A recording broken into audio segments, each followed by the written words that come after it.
Hello guys, आज आपण बनवणार आहोत भरलेली गिलकी.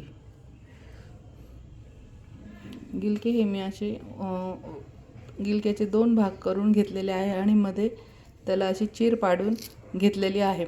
याच्यामध्ये आपण आता शेंगदाण्याचा कूट घेतला आहे. यामध्ये हळद आणि धना पावडर फक्त टाकून घेतलेली आहे.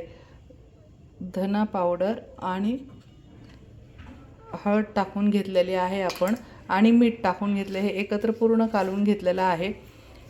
आपण हिरव्या मिरचीमधलं बनवणार आहोत. वाटण्यासाठी आपण हिरवी मिरची आणि लसूण घेतलेला आहे. त्यामध्ये 1 चमचा जिरे टाकून घ्यायचे आहे. आणि मी गिलके भरून घेतलेले आहे. तुम्हाला मी यात आता दुसरं पण भरून दाखवते. या अशा पद्धतीने गिलक्याला मध्ये उभी चीर मारून आणि हा शेंगदाण्याचा कूट यामध्ये या पद्धतीने भरून घ्यायचा आहे आणि असं दाबून घ्यायचं आहे. पुन्हा अजून मी दुसऱ्या एका गिलक्याच्या फोडीमध्ये तुम्हाला दाण्याचा कूट भरून दाखवते. ह्या अशा पद्धतीने सर्व गिलकी शेंगदाण्याचं कूट भरून घ्यायचं आहे. अशा पद्धतीने भरून घ्यायचं आणि वाटण्यासाठी हिरवी मिरची, लसूण आणि हिरवी मिरची घेतलेली आहे.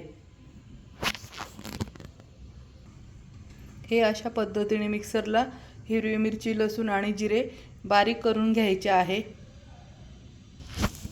गॅसवर कढई ठेवली आहे. कढईमध्ये गॅस चालू करायचा आहे आणि आपल्याला हवं तेवढं तेल टाकायचं आहे. कमी जास्त तेल तुम्ही तुमच्या पद्धतीने टाकू शकतात.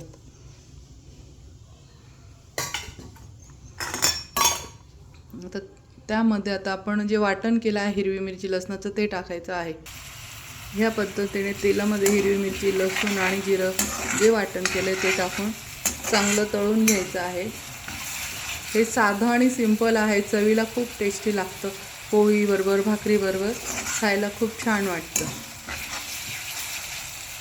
गिलके हे लाल तिखटापेक्षा हिरवी मिरचीचे खूप चविष्ट लागतं. साध्या सोप्या पद्धतीने करायचं. त्यात जास्त काही फारसे मसाले टाकायचे नाही.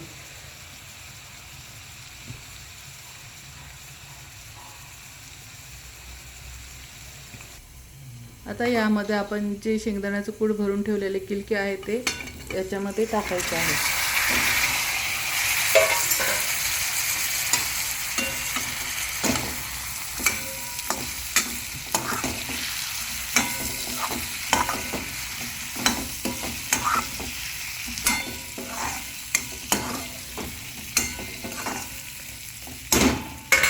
आणि जो उरलेला दाण्याचा कूट आहे तो पण याच्यामध्ये टाकून घ्यायचा आहे. चांगलं परतवून घ्यायचं आहे. गॅस मंदच ठेवायचा आहे, बारीक गॅसवर.